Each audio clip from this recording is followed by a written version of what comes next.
राम राम मित्रांनो, हा व्हिडिओ सगळ्यांसाठी आहे बरं का। आता मार्च एंड चालू आहे। खूप जणांचे 22,000, 5,000, 15,000 काही कट झाले TDS मुळे। काही जणांचे प्रत्येक ट्रिपला कट होत होते। काही जणांचे एकदमच उबेरनं मायनस बॅलन्स टाकले TDS साठी। तर भावांनो, आता काय करा, आपला जो कोण ओळखीचा CA असेल त्याच्याकडून ITR फाईल भरून घ्या।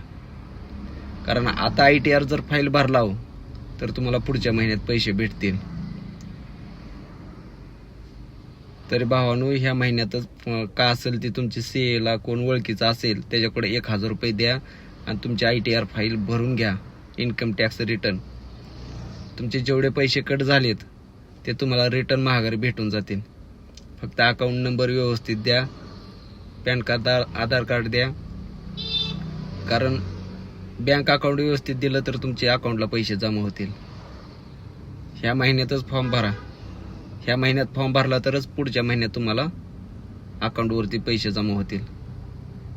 आणि लक्षात असू द्या भावांनो, ITR फाईल भरून घ्या, जेणेकरून तुमचे पैसे कट झालेले तुम्हाला वापस भेटतील।